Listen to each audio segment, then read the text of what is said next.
నమస్కారం అండి. నమస్తే. మీ పేరు? నా పేరు బీస్పల్లి సాగర్. బీస్పల్లి సాగర్ గారు. ఇప్పుడు రాబోయే ఎంపీ ఎలక్షన్స్లో తెలంగాణలో ఏ పార్టీకి ఎక్కువ సీట్లు వచ్చే అవకాశం ఉందంటారు? కాంగ్రెస్కు 9 వస్తాయి, 9 నుంచి 10.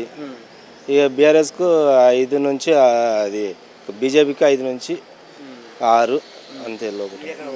ఒకటి ఎంఐఎం ఒకటి వస్తుంది. అంటే ఈసారి అభ్యర్థులు ఎవరైతే ఉన్నారో బీజేపీకి బలంగా ఉంది అని చెప్పేసి అంటున్నారు, కాంగ్రెస్లో అంత సీనియర్ లేరని చెప్పేసి అంటున్నారు. ఇప్పుడు బలము సీనియరు గీనియర్ కాదు, జూనియర్ వచ్చేవాళ్ళు కొత్త వాళ్ళకు అవకాశం ఇస్తున్నారు. అవకాశం కొత్త వాళ్ళనే ఎంకరేజ్ చేసుకోవాలి. పాత వాళ్ళు ఇంకా అయిపోయి అంతా ఓల్డ్ అయిపోయింది. ఓల్డ్ అండ్ గోల్డ్ అయింది. ఇప్పుడు న్యూ అంటే యంగు సీఎం ఉన్నాడు కాబట్టి యంగుకే మెయిన్ ప్రిఫరెన్స్ ఇస్తున్నారు. అందరు ఎంపీలు కూడా ఇప్పుడు మొత్తం కొత్త 40, 45, 50 లోపలే ఉన్నారు ఎంపీగా.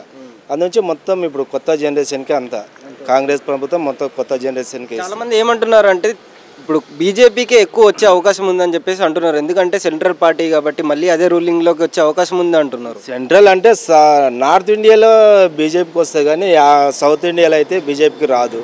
ఆ ఛాన్స్ లేదు సౌత్ ఇండియాలో. నార్త్ ఇండియాలో బీజేపీకి వస్తుంది కానీ సౌత్లో అయితే లేదు, ఆ ఛాన్స్ లేదు బీజేపీకి. ఇంకా ఇట్లా ఇంకొక 5 ఏళ్ళు అయినా మోడీ కాదు ఇంకా అంత ఇంకొకరు వచ్చినా అంత సీన్ లేదు.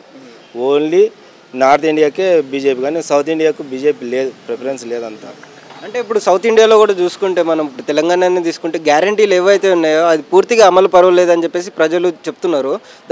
దానివల్ల ఏమైనా ఎఫెక్ట్ అయ్యే అవకాశం ఉందంటారు ఇప్పుడు ఎంపీ ఎలక్షన్స్లో? కాంగ్రెస్ గ్యారంటీలా?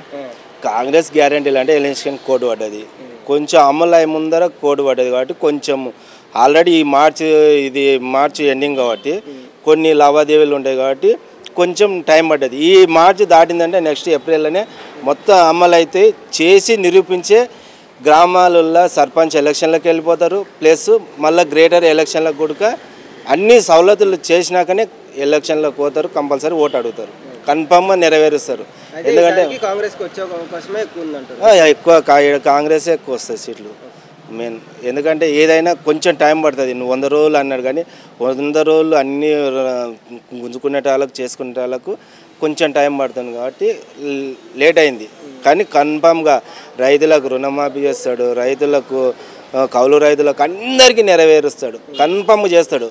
పాలమూరు బిడ్డ పర్ఫెక్ట్గా మాట నిలబెట్టుకోగలుగుతాడు, పర్ఫెక్ట్గా చేసుకోగలుగుతాడు.